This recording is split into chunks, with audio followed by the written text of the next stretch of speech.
안녕하세요. 책한민국입니다. 오늘 소개할 책은 삶은 무엇으로 회복하는가? 지은이는 라르스 스벤센. 북유럽을 대표하는 대중 철학자로 매일의 삶을 철학적 사유의 주제로 확장하는 데 집중한다. 다수의 베스트셀러를 출간했으며 그의 책들은 전 세계 30개 이상의 언어로 번역되었다. 인간은 희망을 갖는 유일한 동물이다. 희망이 인간에게 축복인지 저주인지는 분명치 않다. 헤시오도스에 의해 전해진 판도라의 신화에서 판도라는 뚜껑이 닫힌 상자를 선물로 받는다. 제우스는 프로메테우스가 불을 훔친 데 대한 벌로 판도라를 만들고 제우스의 계략을 알지 못하는 프로메테우스의 형 에피메테우스는 판도라와 결혼한다. 두 형제의 이름은 의미심장하다. 프로메테우스는 예지, 에피메테우스는 때늦은 깨달음이라는 뜻이다. 프로메테우스는 제우스의 선물이 좋은 뜻일 리 없다고 생각했지만 동생만큼 예리하지 못했던 그의 형은 판도라와 제우스의 선물인 상자를 기쁘게 받아들였다. 판도라는 뚜껑을 열지 말라는 경고를 어겼고 그로 인해 인간 세상에는 온갖 악, 즉 질병, 고통, 슬픔, 악덕이 퍼졌다. 그전까지 악의 존재 없이 살아온 인간들의 삶은 이제 곤란에 처하게 되었다. 판도라는 자신이 세상에 풀어놓은 것이 무엇인지 깨닫고 서둘러 뚜껑을 닫았지만 상자에 남은 것은 희망 하나뿐이었다. 희망은 사람들에게 미래가 완전히 자신의 손아귀 밖에 있는 것은 아니라고 어느 정도 통제할 수 있다고 느끼게 한다. 니체는 희망이 어떤 악보다 큰 악이라고 주장한다. 희망은 인간의 고통을 연장시키기 때문이다. 희망은 정말 대중의 아편에 불과한 것일까? 인간은 미래를 위해 산다. 보통 판도라의 상자의 마지막으로 남은 것이 희망이라고 전해지는데 엄밀히 말해 엘피스는 미래에 대한 비전을 의미한다. 이때의 비전은 부정적일 수도 긍정적일 수도 가치 중립적일 수도 있다. 희망은 가능하다고 인식하는 것에만 해당한다. 바람에는 그런 제한이 없다. 사무실에서 둥둥 떠다니며 철학책을 읽고 싶다고 바랄 수는 있지만 그것을 희망할 수는 없다. 중력 때문에 불가능하기 때문이다. 나는 희망하는 거의 모든 것을 바랄 수 있지만 바라는 모든 것을 희망할 수는 없다. 진정으로 희망하는 사람은 단지 바라는 사람과는 다르게 행동하고 성찰하며 자신을 표현한다. 희망하는 사람은 목표를 향해 나아간다. 희망은 종종 행동과 연결된다. A를 희망하기에 B라는 행동을 하는 것이다. 인간이 아닌 동물도 희망을 가질 수 있을까? 내 개는 치즈를 무척 좋아한다. 다른 방에 있거나 여러 겹의 이불 아래 누워 있다가도 내가 샌드위치를 만들기 위해 치즈를 꺼내는 순간이면 번개같이 나타나 애처로운 눈으로 나를 올려다본다. 개는 치즈를 얻을 때도 있고 그렇지 못할 때도 있다. 대부분은 치즈를 얻는다. 개가 치즈를 몹시 원한다는 것은 분명하다. 그렇다고 개가 치즈를 얻는 것을 희망한다고 말할 수 있을까? 그렇게 말할 수 있으려면 치즈를 얻지 못할 수도 있다는 불확실성에 대한 인식이 개에게 있어야 한다. 그러나 개의 행동에는 그런 인식이 전혀 보이지 않는다. 개의 행동은 치즈를 원한다는 것을 보여줄 뿐이다. 동물은 즉각적인 보상을 원할 뿐 미래를 염두에 두며 희망하지 않는다. 나는 내일 특정한 일이 일어나기를 희망할 수는 있지만 개는 내일의 치즈를 희망할 수는 없다. 개에게는 내일이라는 개념이 없기 때문이다. 언어는 존재하지 않는 것, 부족한 것, 그리운 것, 원하는 것을 표현하는 능력을 인간에게 부여했고, 이는 희망하는 능력에 결정적인 역할을 한다. 그렇다면 희망하지 않는 사람에게 결여된 것은 무엇일까? 간단하게 말하자면 그런 사람은 미래를 향하지 않는다. 그들은 현재에 갇혀 있다. 희망이 없는 사람은 미래의 다양한 가능성과 관계를 맺지 못하는 사람이다. 희망이 없는 사람은 나에게 희망하지 못하는 개보다 낯선 존재다. 희망을 잃은 인간의 행동은 불가사의라고 할 만큼 이해하기 어렵다. 두려움과 희망에는 우리의 삶을 잘못된 방향으로 이끌 수 있다는 위험이 있지만 적어도 우리를 미래의 어딘가로 이끌어주기는 한다. 두려움과 희망이 없는 삶은 미래를 생각하지 않는 아무런 목표가 없는 삶일 것이다. 그것은 거의 식물 상태와 같은 삶일 것이다. 우리가 현재라고 부르는 것은 지나간 것과 앞으로 올 것, 즉 과거와 미래로부터 의미를 얻기 때문이다. 몽테뉴는 이를 잘 표현했다.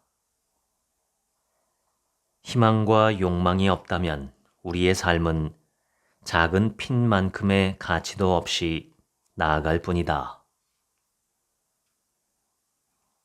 르네 데카르트에 따르면 희망은 우리에게 좋은 일이 일어날 것이란 생각이지만 이때 그 일이 반드시 일어난다는 확신이 있는 것은 아니고 가능성이 있을 뿐이다.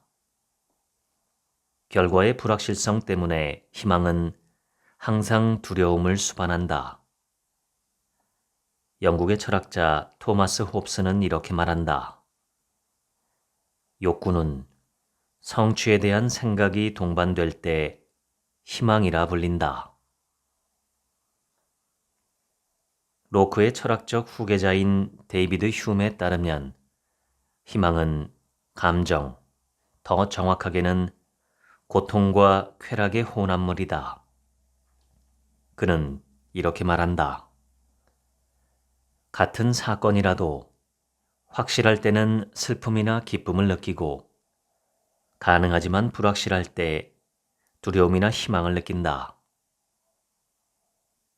확실한 좋은 일은 쾌락을, 확실한 나쁜 일은 고통을 불러온다. 희망은 불확실성과 연결되어 있기 때문에 두 가지의 혼합물이 된다. 어쨌거나 희망은 당신이 바라는 대로 일이 진행될 가능성이 높다고 믿는 데 달려 있다. 의사가 사망 확률이 99%, 생존 확률이 1%라고 말했더라도 나는 생존을 희망할 수 있다. 가능성의 우세는 전혀 필요치 않다. 오스트리아 출신의 정신과 의사 빅터 프랭클은 제2차 대전 중 수용소에서 3년을 보내는 동안 자신의 생존 확률이 20%에 불과하다고 생각했지만 미래가 정해진 것은 아니었기 때문에 희망을 포기할 이유가 없었다고 말한 바 있다. 그런가 하면 가능성이 더 크다고 해서 언제나 두려움보다 희망을 더 느끼는 것도 아니다. 내 아이가 수술로 생존할 확률이 90%라는 것을 알더라도 부모는 두려움의 상태에 놓이기 마련이다. 반대로 수술 성공 확률이 10%라는 것을 알더라도 희망이 더 지배적인 감정일 수 있다. 희망과 두려움은 확률만으로 결정되지 않는다. 인간은 행동과 결과가 서로 무관한 맥락에서도 희망한다.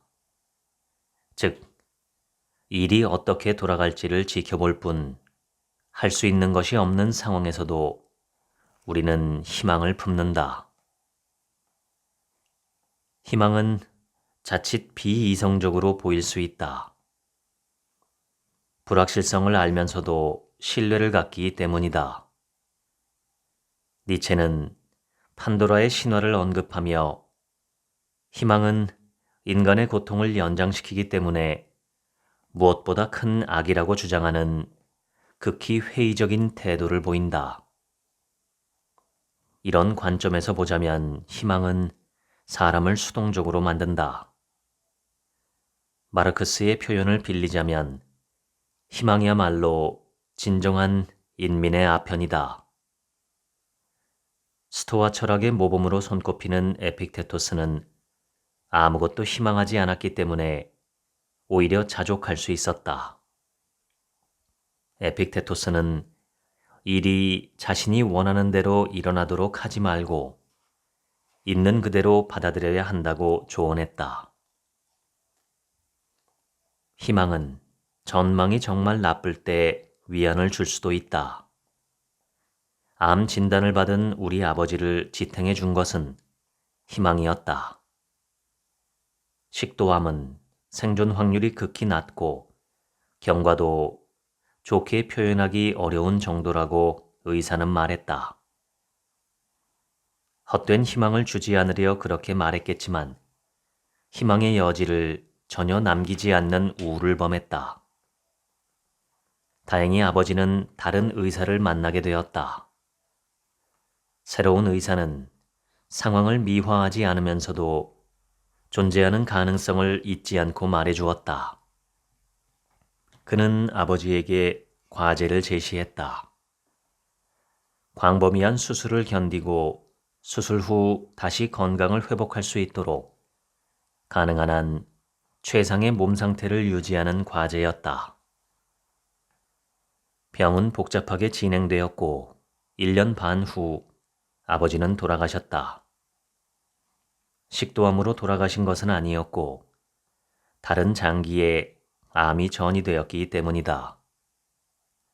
아버지는 1년 동안 희망 속에 사셨고 희망의 근거가 사라진 반년 동안은 이를 받아들이는 시간을 보내셨다. 더 정확히 말하면 회복에 대한 모든 희망이 사라졌음에도 생의 마지막에 이를 때까지 가능한 한 가장 좋은 과정을 밟을 것이란 새로운 희망이 그 자리를 채웠다. 그리고 그 희망은 어느 정도 이루어졌다. 물론 할 수 있는 일이 더 이상 없다는 것이 분명해지고 회복 가능성이 사라진 다음에 엄청난 실망이 뒤따르기는 했지만 그럼에도 불구하고 암에서 벗어날 수 있을지 모른다는 작은 희망이 아버지의 삶을 훨씬 낫게 만들었다는 사실에는 의심의 여지가 없다. 암이 전이되었다는 소식을 듣고 아버지는 희망에서 수용으로 빠르게 태도를 바꾸셨다. 수용으로 1년 반을 보내는 삶보다 희망의 1년과 수용의 6개월로 보낸 아버지의 삶이 분명 더 나았다. 희망은 자기 기만의 표현일 수 있다. 자기 기만을 하는 사람은 실제로 그렇다고 믿고 있다. 문제는 그 믿음이 정확하지 않은 데 있다. 자기 기만의 핵심적인 문제는 속이는 자의 불성실보다는 속임을 당하는 자의 분별력이 부족한 데 있다. 어떤 것이 진실이기를 원할 때 인간은 그것이 진실이 아니라고 암시하는 정보를 흡수하지 않는다. 인간에게는 확증 편향이 있기 때문이다. 내가 믿고 있는 것이 사실이라고 확인하려는 경향이 있는 반면 자신의 신념과 모순되는 중요한 정보에 대해서는 전혀 개방적이지 않다. 희망에 대해서도 마찬가지다. 내가 희망을 품고 있을 때는 희망을 정당화하는 확인을 구하는 동시에 전망이 나쁘다고 시사하는 정보는 무시한다. 쇼펜하우어와 같은 철학자는 희망을 두고 이렇게 말했다. 희망은 벗어나려고 노력해야 할 자기 기만에 지나지 않는다. 그럼에도 대부분 희망은 이성적으로 충분히 타당하다. 예를 들어 긴 가뭄이 이어질 때 비가 오기를 원하는 것은 전혀 비이성적이지 않다. 영국의 철학자 존 스튜어트 밀은 세상에 대한 희망적인 태도가 인간의 능력을 자극하고 그 능력이 잘 기능하도록 만들어준다고 말했다. 인간이기에 신념과 관련된 모든 일에 실책이 있을 수도 있고 비이성에 빠질 수도 있다. 특정 희망을 이성적 혹은 비이성적이라고 묘사하는 것은 전적으로 희망하는 방식에 달려 있다. 희망 자체는 이성적이지도 비이성적이지도 않다. 희망은 가능한 것들의 영역 안에서 생긴다. 무언가를 희망하려면 두 가지 이상의 결과가 가능하고 어떤 일이 일어날지 불확실해야 한다. 만약 세상이 엄격한 필연성의 지배를 받고 있다면 희망의 여지가 거의 없을 것이다. 우리에게 행복한 삶을 사는 방법을 알려주려 했던 네덜란드의 철학자 바리흐 스피노자. 그는 희망이 행복한 삶에 속하지 않는다는 것을 확실히 했다. 행복한 삶을 살려면 이성적이어야 하는데 희망은 비이성의 표현이기 때문이다. 스피노자는 희망을 비이성적이라고 생각한다. 인간은 두려움보다 희망을 더 많이 갖는 경향이 있는데 이에 따라 사건의 가능성을 과대평가 또는 과소평가하고 미신에 사로잡히게 된다는 것이다. 더욱이 희망은 항상 두려움을 동반하므로 결과적으로 이로 인해 희망을 전적으로 좋은 것이라고 할 수 없다고 말한다. 스피노자의 대표작은 에티카다. 윤리학은 인간의 행동과 관련된 학문이다. 그렇다면 스피노자는 무엇이 인간 행동을 결정한다고 말하고 있을까? 그것은 이성이나 도덕적 고려가 아닌 정동에서 비롯된다.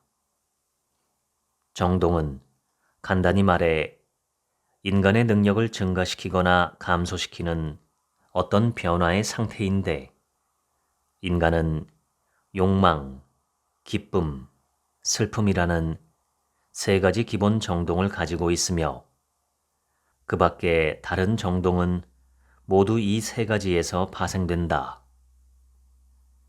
스피노자에 따르면 우리가 어떤 행동에 대해 선하다거나 악하다는 말을 사용할 때 그저 선이라고 부르는 행동이 우리에게 유용하고 악이라고 부르는 행동은 유용하지 않다는 것을 의미할 뿐이다.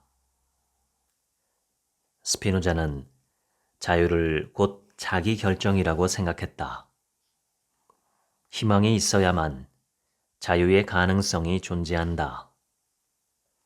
인간의 유한성, 즉 시작과 끝이 있는 삶을 사는 제한된 존재, 불확실 속에서 살아가는 존재라는 사실은 희망에 변치 않는 전제 조건이다. 우리는 자유롭게 행동할 수 있는 능력을 가지고 있지만 이 자유는 항상 제한적이다. 대부분의 사람들이 동의할 수 있는 최소한의 요건은 자유가 적어도 삶의 방식을 선택할 수 있는 가능성, 즉 자신의 삶을 스스로 형성할 수 있는 가능성을 포함해야 한다는 점이다. 그러나 인간은 유한한 존재이기 때문에 모든 것을 알 수 없고 통제할 수 없으며 확신할 수도 없으므로 자유란 다른 삶을 희망하는 형태로 나타난다. 프랑스의 수학자이자 물리학자인 라플라스는 악마에 대한 사고 실험을 제시했다. 이 악마는 세상에 있는 모든 원자의 위치와 운동량, 자연의 모든 법칙을 알고 있어 미래의 모든 사건과 인간의 모든 행동을 예측할 수 있다. 미래는 과거와 마찬가지로 결정되어 있으며 단 하나의 가능성만이 존재한다. 철학자이자 심리학자 윌리엄 제임스는 이렇게 말했다. 결정론에 따르면 실현되지 못한 가능성은 환상에 불과하다. 그것들은 애초에 가능성이 아니었다. 모든 미래가 미리 결정되어 있는 라플라스의 악마는 희망을 느낄 수 없다. 악마의 관점에서 미래에 일어날 일은 절대적으로 확실하며 따라서 특정한 결과를 희망할 여지가 없다. 희망은 열린 미래를 전제로 한다. 칼뱅주의자에게는 근본적으로 천상의 구원을 얻는지 여부가 가장 중요하다. 그들에게 있어 물질적 재화를 얻을 수 있는지의 문제는 중요치 않다. 유일하게 중요한 것은 구원이지만 구원이 될 가능성에 대해 개인은 아무 영향도 미칠 수 없다. 도덕적인 삶을 사는가, 죄 많은 삶을 사는가는 중요치 않다.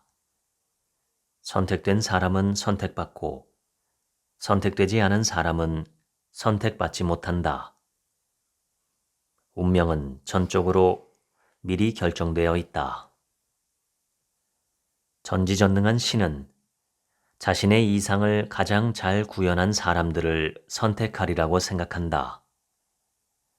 그 이상에 가까운 삶을 살수록 자신이 선택받은 자 중 하나일 것이라는 이유가 더 많아진다.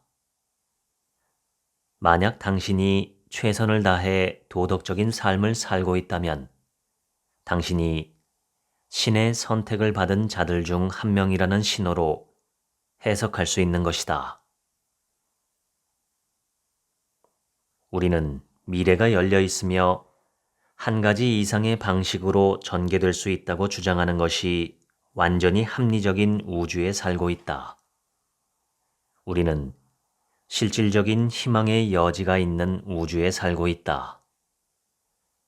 인생의 모든 순간은 가장 작은 기본 입자부터 세계 정치에 이르기까지 무한한 수의 다양한 원인의 영향을 받는다.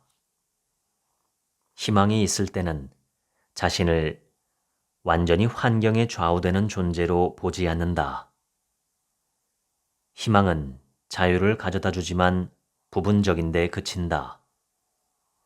왜냐하면 희망은 항상 한 발은 현재에, 다른 한 발은 미래에 두고 있기 때문이다. 우리는 집단적으로 행동할 때 그 행동이 우리를 잘못된 방향으로 이끌 수 있다는 것을 인정해야 하며 당장 어디로 가야 하는지, 어떻게 가야 할지에 대한 해결책이 없더라도 전진할 수 있다는 희망을 가져야 한다. 희망하는 사람이 자신의 상황과 일이 잘 될 가능성에 대해 어떻게 이해하느냐에 따라 합리적일 수도 비합리적일 수도 있다. 희망하는 대상에 따라서도 달라진다. 깨어있는 사람의 꿈. 아리스토텔레스가 희망에 대해 말한 것들 중 가장 유명한 말이다. 희망은 현재는 존재하지 않지만 언젠가 존재하게 될 수도 있는 대상이나 사건과 연결되어 있다. 따라서 희망은 감각보다 상상에 가깝다. 희망은 현실이 아닌 가능성에 관한 것이다. 아리스토텔레스에게 행복은 감정이 아니라 인간으로서 적절히 기능하는 것, 좋은 감정을 만드는 것이었듯 희망도 감정이 아니라 감정을 만드는 것이다.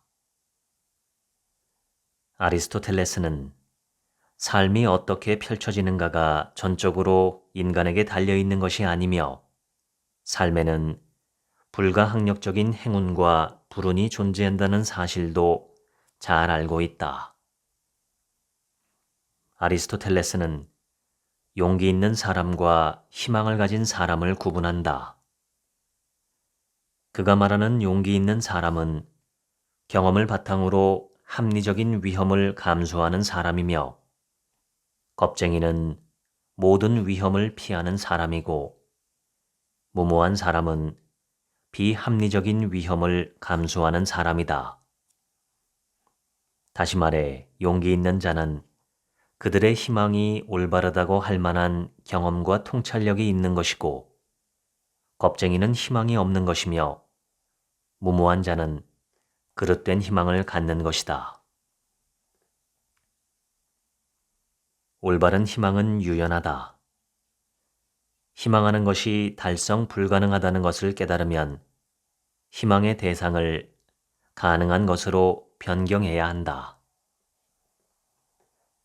스웨덴의 환경운동가 그레타 툰베리는 2019년 다보스 포럼의 기후위기에 대한 연설에서 이렇게 말했다. 저는 여러분이 희망을 품는 것을 원치 않습니다. 저는 여러분이 겁에 질려 어쩔 줄 모르길 원합니다. 여러분이 제가 매일 느끼는 두려움을 느끼길 원합니다. 그 후에 행동하기를 원합니다.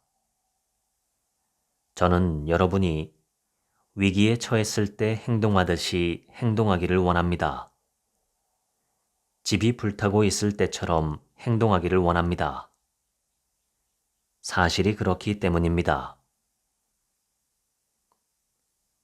툰베리는 희망과 행동이 양립할 수 없는 것처럼 말한다.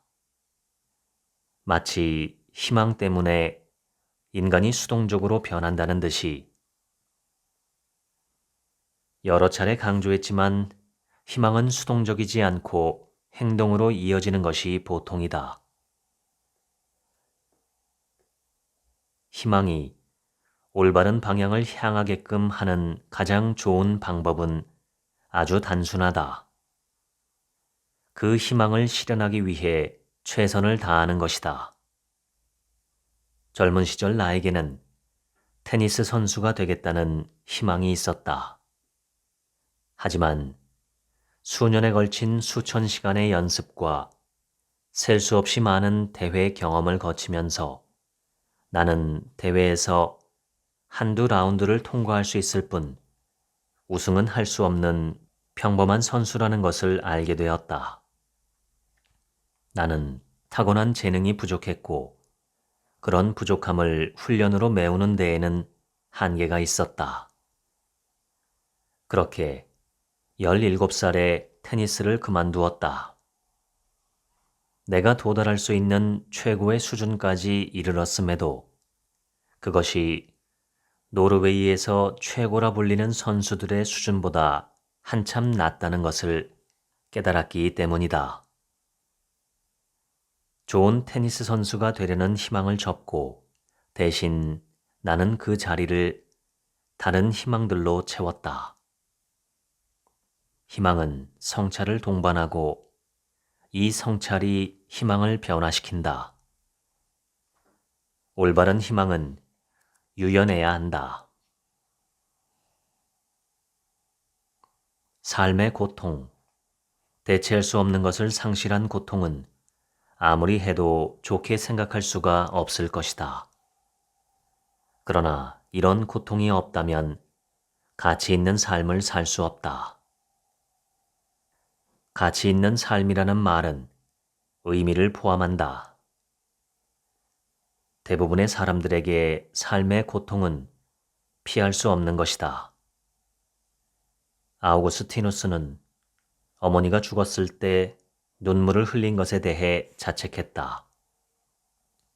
중요하고 유일한 것은 이 세상 너머에 있는데도 그가 세속적인 것, 덧없는 것에 지나치게 감정적으로 매달리고 있다는 것을 의미했기 때문이다. 그러나 얼마 후 그는 이렇게 주장했다. 내 마음은 지나치게 세속적인 애정이라 비난받을 수 있는 그 상처로부터 치유되었다. 정말 그렇다면 나는 그 치유가 병보다 더 나쁘다고 말하고 싶다. 아우구스티누스는 유한한 것들에 대한 사랑, 그리고 유한한 것들에 대한 희망은 인간을 취약하게 만들기 때문에 거부해야 한다고 생각했다. 영국의 경제학자 존 메이너드 케인스가 지적했듯이 장기적으로는 우리 모두가 죽는다. 언젠가 죽는다는 점을 기억하는 것은 삶의 틀을 부여하기 때문에 매우 중요하다. 인간은 탄생과 죽음을 인식하는 유일한 동물이며 이 인식이 삶의 독특한 틀을 만들어준다. 미래에 있을 과제가 그토록 중요한 이유는 무엇보다도 우리의 선택지가 매우 제한적이기 때문이다. 예를 들어 나는 쓰고 싶은 책이 많지만 시간이 제한적이기 때문에 이 과제를 신중하게 선택해야 한다. 시간이 무한하다면 나는 원하는 모든 책을 썼을 것이고 내가 쓰지 못한 책은 없을 것이다. 그러나 책을 무한하게 쓸 수 있다면 내게는 어떤 책도 의미가 없을 것이다. 마찬가지로 영원한 삶은 의미가 없을 것이다. 한계는 어떤 것을 다른 것보다 더 중요하게 만든다. 아끼는 사람들과 함께 보내는 시간은 그 시간이 한정되어 있기에 소중하다. 무한한 시간은 무가치한 시간이다. 의미가 생기려면 시간에 끝이 있어야 한다. 따라서 의미 있는 삶이 되기 위해서는 죽음이 필수적이다. 인간은 상처받기 쉬운 존재이고 늘 위험에 노출되어 있지만 그런 취약성은 무언가의 의미가 있기 위해 필수적이다. 아리스토텔레스는 어떤 것에도 해를 입지 않는다고 믿는 사람은 아무것도 두려워하지 않는다고 지적한다. 그런 사람은 아무것도 희망할 수 없다. 그런 사람은 아무것도 신경 쓰고 아끼지 못한다. 무언가를 아끼는 것은 그것이 위태롭다는 것을 전제로 하기 때문이다. 인생의 의미는 무언가를 아끼는 데에서 비롯되며 아끼는 존재가 있는 사람은 취약해질 수밖에 없다. 누군가를 사랑한다면 사고나 관계가 깨져서 그 사람을 잃을 수 있다는 위험이 항상 존재한다. 그러한 사실 때문에 그 관계가 소중한 것이다. 취약성이 없는 삶은 의미가 없는 삶이다. 신에게는 희망이 없다. 왜냐하면 신은 모든 것이 가능하기 때문이다. 우리처럼 취약하고 유한한 존재, 완전한 통제력을 갖지 못한 존재만이 희망할 수 있으며 오히려 신에 의존하지 않을 때 진정한 희망이 가능하다. 독일의 철학자 임마누엘 칸트는 순수 이성 비판에서 이성의 모든 탐구는 다음의 세 가지 질문으로 귀결된다고 말했다. 1. 내가 알 수 있는 것은 무엇인가? 2. 나는 무엇을 해야 하는가? 3. 내가 희망할 수 있는 것은 무엇인가?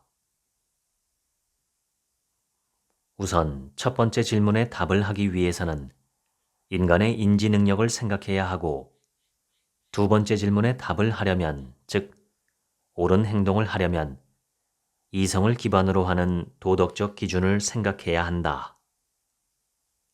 마지막 세 번째 질문에 답을 하려면 인간이 행복하기 위해서 행복을 추구하고 행복을 누릴 자격을 갖추기 위해서 스스로 할 수 있는 것을 생각해야 한다. 첫 번째 질문은 이론적이고 두 번째는 실천적이며 세 번째는 둘 다 해당한다. 칸트는 철학사에서 가장 낙관주의적인 사람으로 알려져 있으며 인간에게 낙관주의자가 되어야 할 도덕적 의무가 있다고 믿는다. 우리에게 희망을 가지고 살아야 할 충분한 이유가 있다는 것이 그의 입장이다. 그러나 인간 존재에 대한 그의 묘사는 대단히 절망적이다. 물론 쇼펜하우어와 같은 고전적 비관론자보다는 낙관적이긴 하지만 말이다. 어쨌거나 괴테가 칸트의 인류학 강의를 읽은 후 칸트가 삶을 악성 질병처럼 그리고 세상을 정신병원처럼 묘사했다고 말한 것도 무리는 아니다. 칸트는 마리아 폰 헤르베르트라는 젊은 여성으로부터 세 통의 편지를 받았다. 그녀는 자살이 도덕적으로 용납되지 않는다는 칸트의 책을 읽지 않았다면 자신은 분명히 자살했을 것이라고 삶을 이어가게 해줄 어떤 것도 찾을 수 없다고 말한다. 헤르베르트는 참으로 자명한 철학적 문제는 단 하나뿐이다. 그것은 자살이다. 인생이 살 가치가 있는지 없는지 판단하는 것이야말로 철학의 근본적 질문에 답하는 것이다. 라는 문장으로 시작하는 알베르 카뮈의 1942년작 시지프 신화보다 무려 150년이나 앞서 자살이라는 철학적 문제를 고민하고 있었다. 헤르베르트의 질문은 칸트에게 철학적 문제를 제기한다. 무엇이 삶을 가치 있게 만드는가? 핵심은 헤르베르트가 칸트 철학의 중요한 한계를 정확하게 드러냈다는 점이다. 그녀는 삶의 의미를 찾지만 칸트는 의무가 무엇인지 알려줄 뿐이었다. 그녀는 삶의 희망을 찾지만 칸트가 제공할 수 있는 유일한 희망은 삶 너머에 있었다. 내가 희망할 수 있는 것은 무엇인가? 라는 질문에 대한 칸트의 대답은 기본적으로 이 생에서는 많은 것을 희망할 수 없다는 말로 시작한다. 그러나 이 생 이후의 삶에서 최고의 선, 즉 단순히 행복할 뿐 아니라 행복을 누릴 자격에 이를 것을 희망할 수 있고 또한 죽은 후에도 인류가 도덕적 완성을 향한 진보를 계속하리라고 희망할 수 있다고 덧붙인다. 우리는 모두 다른 사람의 자유를 침해하지 않는 한에서 자신에게 적합하다고 생각하는 행복을 추구할 자유가 있어야 한다. 다른 동물과 비교해 인간이 가진 독특한 점은 인간이 그 자체로 목적이라는 점이다. 이는 인간이 자기 삶의 목표를 정의할 수 있으며 이 능력 때문에 자유와 존엄을 누릴 권리도 가진다는 뜻이다. 칸트는 권력을 가진 자들이 어떻게 하면 시민들이 행복해질지를 결정하는 상태를 가장 심각한 독재로 간주한다. 다른 누구도 당신 대신 당신의 행복을 정의할 수 없는 것이다. 따라서 모든 사람은 자신에게 적합하다고 생각하는 행복을 추구할 권리가 있다. 칸트는 전체적으로 인간의 삶이 상당히 암울하다고 생각한다. 칸트는 종교의 도덕성을 지지하는 것 외에 다른 기능이 거의 없다고 보았다. 이성적 관점에서 볼 때 성경을 문자 그대로 이해하는 것은 미신에 불과하다. 칸트는 우리가 인간으로서 가진 도덕적, 이성적 의미에서의 잠재력을 최선을 다해 실현해야 하며 이런 실현은 이성이 옳다고 생각하는 방향으로 세계를 재구성함으로써만 가능하다고 주장한다. 인간은 도덕적인 존재이기 때문에 이성적 본성과 일치하는 합리적인 문화를 창조해야 한다. 모든 고통이나 불행이 결국 더 나은 것을 위해 존재한다는 사실을 감안하면 우리가 느끼는 모든 고통은 우리를 더 나은 사람으로 만들기 위해 존재한다. 같은 맥락으로 인간이 서로에게 행하는 모든 악은 선의 실현을 향한 진보라고 설명할 수도 있다. 칸트는 희망이 도덕적 동기의 필요 조건이므로 인간에게 희망을 가져야 할 의무가 있다고 주장한다. 희망이 없다면 인간은 도덕적으로 행동하는 대신 체념하게 될 것이다. 희망이 없을 때 인간은 절망에 짓눌리거나 내세에서의 더 나은 삶을 소망하는데 안주해 버릴 것이므로 칸트는 인간에게 희망이 필요하다고 주장한다. 나는 이 부분에 있어서 칸트가 옳다고 믿는다. 아도르노가 지적하는 칸트 사상의 가장 큰 문제점은 칸트의 희망이 지나치게 낙관적이며 타당한 이유가 없는 소망적 사고의 형태를 띈다는 것이다. 아도르노에 따르면 아우슈비츠 이후의 세상은 희망할 이유가 없음을 보여준다. 아도르노가 생각할 수 있는 유일한 희망은 미국의 철학자 조너선 리어가 근원적 희망이라고 부르는 것, 즉, 그 어떤 상황에서도 좋은 일이 일어날 것이란 최소한의 가능성이다. 쇼펜하우어는 세상을 애초에 존재하지 말았어야 할 지옥으로 묘사해야 마땅하다고 생각했다. 그는 낙관주의 이론을 인류의 형언할 수 없는 고통에 대한 참으로 무례한 사고방식이며 격렬한 조롱이라고 일축했다. 쇼펜하우어는 인간을 형이상학적 동물로 정의했으며 형이상학이야말로 문제의 근원이라고 생각했다. 형이상학 덕분에 인간은 자신과 타인, 우주, 자신의 유한성을 이해한다. 다른 모든 동물은 그저 번식할 뿐이다. 그들은 왜냐고 묻지 않는다. 그러나 인간은 답을 요구한다. 동물은 존재 자체에 만족한다. 인간보다 훨씬 더 말이다. 이는 희망하는 능력이 없기 때문이다. 따라서 해결책은 희망을 최소화하여 욕망이 사라지고 더 이상의 고통을 유발하지 않게 하는 것이다. 우리는 우리 자신을 바꿀 수 없다. 우리는 현재의 삶에 만족하는 동물이 될 수 없으며 동물의 삶을 소망할 수도 없다. 그렇다면 남은 선택지는 삶 자체에 대해 단호하게 아니오라고 말하는 것뿐이다. 쇼펜하우어는 희망하지 않는 궁극적인 이유가 고통과 지루함 사이를 시계추처럼 오가는 것일 뿐인 인간의 삶에는 희망할 가치가 없기 때문이라고 생각했다.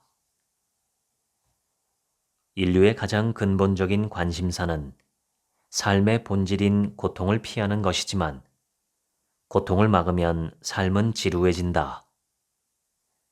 지루함을 깨뜨리는 데 성공한다면 고통이 되돌아올 것이다. 낙관주의와 비관주의는 사실을 어떻게 보느냐에 좌우된다. 낙관주의자와 비관주의자가 서로 다른 역사를 경험하는 것은 아니다. 그들은 같은 역사를 다루지만 그것을 다르게 해석하고 다른 측면을 중요한 것으로 강조한다. 낙관주의나 비관주의 모두 사실에 의해 자신의 신념이 흔들리는 법이 거의 없다. 그들은 전체적인 그림을 우선하고 그와 모순되는 모든 개별 사례를 무시한다. 비관주의라고 해서 모든 것이 점점 나빠질 것이라는 개념일 필요는 없다. 이미 끔찍한 지금의 세상이 나아지지 않고 그대로 유지될 것이라는 의미일 수도 있다. 낙관주의자는 긍정적인 발전이 계속될 것이라고 주장하는 반면 비관주의자는 지금까지 일이 잘 진행되어 왔다는 점은 인정하면서도 이제 상황이 변할 것이라고 주장한다. 낙관주의자와 비관주의자 사이의 의견 차이는 사실을 근거로 해결될 수 없다. 낙관주의자와 비관주의자는 정확히 같은 사실을 보고도 정반대의 결론을 낼 수 있다. 낙관주의와 비관주의는 관점과 태도의 문제이기 때문에 그들이 바라보는 대상 자체로 맞는지 틀린지 증명할 수 없다. 이것은 사실에 대한 문제가 아니라 의미에 대한 문제라고 할 수 있다. 비관주의자조차 오늘날의 세상이 과거보다 전반적으로 나아졌다는 점은 인정할 것이다. 비관주의자라 해도 심각한 병에 걸렸을 때 항생제나 마취제 없이 치료받겠다고 하지 않을 것이다. 비관주의자라고 해도 여성에게 투표권이 없고 노예제가 존재했던 사회로 돌아가자는 의견에는 찬성하지 않을 것이다. 또한 수십 년에 걸쳐 가난한 사람, 굶주리는 사람, 문맹인 사람의 비율이 감소했다는 점도 알고 있을 것이다. 우리는 역사의 그 어느 때보다도 더 오래 살고, 더 부유하고, 더 자유롭고, 더 평화롭고, 더 많은 교육을 받고 있다. 혜택이 모든 사람에게 균등하게 분배되지 않았다는 것은 엄연한 사실이다. 그럼에도 불구하고 전 지구적인 관점에서 점점 더 많은 사람들이 더 나은 생활 조건을 얻고 있다는 점은 짚고 넘어가야 한다. 초기 그리스 철학 그리고 고대 스칸디나비아 시에 따르면 지혜와 비관주의 사이에는 관련성이 있다. 당신은 조금만 지혜로워야 하며 지나치게 지혜로워서는 안 된다. 진정 지혜롭다면 그 사람의 마음은 좀처럼 기쁠 수 없다. 스토아 철학자 키케로가 딸 툴리아의 죽음을 통해 경험한 것과 같이 생각과 감정을 통제하는 능력은 결코 완전할 수 없다. 헌신적인 스토아주의자였던 키케로는 딸의 죽음을 침착하게 받아들여야 했지만 그렇게 하지 못하고 깊은 슬픔에 빠졌다. 그는 사람들을 멀리하고 혼자 지내며 잠도 자지 않고 하염없이 눈물을 흘렸다. 다른 스토아주의자들은 그가 감정에 휘둘린 것을 비판하며 정치 생활을 계속하려면 자제력을 되찾아야 한다고 말했다. 나는 슬픔을 느끼는 키케로가 감정을 적절히 느끼고 반응하는 건강한 감정 생활을 하고 있다고 말하고 싶다. 이상적인 스토아주의자는 과거나 미래를 신경 쓰지 않고 현재에 완전히 집중하여 감정에 휘둘리지 않고 이성에 따라 일관된 삶을 살아야 할 것이다. 그러나 이런 이상은 아무리 생각해도 현실감이 부족하다. 물론 너무 많이 느끼거나 너무 적게 느끼는 것은 도덕적 결함일 수 있다. 아리스토텔레스는 이렇게 말했다. 적절한 때에, 적절한 대상에 관해, 적절한 사람에게, 적절한 목적으로, 적절한 방식으로 느끼는 것이 가장 적절하고 가장 좋은 중용이다. 고대 문헌에서 감정의 다른 표현으로 쓰이는 열정이라는 말은 어떤 대상에게 일이 일어나는 것을 뜻하는 그리스어 파토스에서 시작되어 라틴어 파시오를 거쳐 형성되었다. 이런 의미에서 감정은 당신이 수동적으로 경험하는 것이지 스스로 시작하는 것이 아니다. 감정은 선택할 수 없다. 슬프거나 두려울 때 다른 감정을 선택해서 기분을 나아지게 만들 수 없다는 뜻이다. 그러나 우리에게는 감정을 표출하고 억제할 수 있는 능력이 있다. 비록 감정이 의지에 쉽게 순응하는 것은 아니지만 말이다. 적절한 시점에 적절한 방식으로 적절한 감정을 느끼는 것은 적절하게 기능하는 인간의 필수적인 부분이다.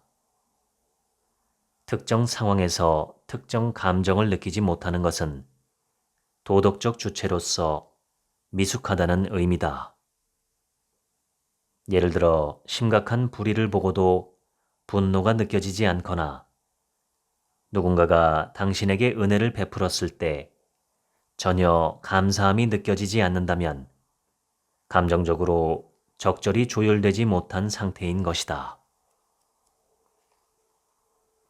그리스의 시인 테오크리토스는 삶이 있는 한 희망은 있다고 했다. 그는 희망이 없는 것은 죽은 자들 뿐이라고 말했지만 이 말이 꼭 맞는다고 할 수는 없다. 희망이 없는 삶도 존재할 수 있으니 말이다. 문제는 그런 삶을 온전한 인간의 삶으로 묘사할 수 있는지 여부다. 크레타의 헤라클리온에는 작가 니코스 카잔차키스의 묘비가 있는데 나는 아무것도 희망하지 않는다. 나는 아무것도 두려워하지 않는다. 나는 자유롭다. 라는 말이 새겨져 있다. 카잔차키스는 죽은 몸이니 그에게 희망도 두려움도 없다는 것은 명백하다. 하지만 그런 이유로 그가 자유롭다고 묘사할 수 있는지는 명확하지 않다. 희망은 한 사람의 정체성을 이루는 구성 요소다. 사람의 의식에서 모든 희망을 제거한다면 그 사람이 어떤 정체성을 가졌는지 정의하기조차 힘들 것이다. 그는 공허하기 이를 데 없는 누구도 아닌 존재처럼 보일 것이다. 희망할 것은 엄청나게 많다. 문제는 희망할 것이 있는지 여부가 아니라 무엇을 어떻게 희망해야 하는가이다. 희망은 본질적으로 일이 원하는 대로 된다는 것을 보장하지 않는다. 하지만 희망은 삶의 방향성을 부여하고 앞으로 나아갈 힘과 용기를 준다. 영국의 낭만파 시인 퍼시 비시 셸리는 시극 속박에서 벗어난 프로메테우스의 해방의 마지막 부분에서 이렇게 말한다. 희망이 파괴된 자리에서 희망하는 것을 만들어낼 때까지 희망하라. 삶은 무엇으로 회복하는가 읽어드렸습니다. 지금부턴 제 얘기입니다. 중국 작가 루시는 희망을 두고 이렇게 얘기했죠. 희망이란 본래 땅 위의 길과 같아서 있다고도 할 수 있고 없다고도 할 수 있다. 다니는 사람이 많으면 길이 생겨나고 오가는 사람이 없으면 길은 사라집니다. 희망을 자꾸 품는 사람이 있으면 그 희망은 점점 커지고 현실화될 가능성이 높아집니다. 결국 중요한 것은 인간의 마음입니다. 인간의 심리가 무엇을 선택하느냐가 현실을 결정하는 것이죠. 마음이나 심리는 눈에 보이지도 않는 무형의 어떤 것이지만 유형의 물질 세계에 미치는 영향이 어마어마합니다. 오늘 소개한 책에서 저자는 다양한 철학자들이 희망을 어떻게 보았는지 탐색합니다. 비현실적일 정도로 지나치게 낙관적으로 세상을 바라보는 사람도 있었고, 사는 것이 무의미하게 느껴질 정도로 비관적인 시선으로 생을 바라보는 사람도 있었습니다. 정말 중요한 건 어떤 관점에서 삶과 희망을 바라보는 것이 내 삶에 가장 유익하고 바람직할까 스스로 판단하는 일입니다. 낙관적이기만 하거나 비관적이기만 하면 좋지 않을 것 같다는 느낌은 아마 모두 느끼실 겁니다. 저의 결론은 이렇습니다. 큰 틀에서는 낙관적으로 가되 사소한 하나하나에서는 신중해야 한다는 것입니다. 인생을 살아가는 것은 마치 커다란 산을 등산하는 것과 같습니다. 힘들지만 산을 오른다는 것은 큰 틀에서의 목표입니다.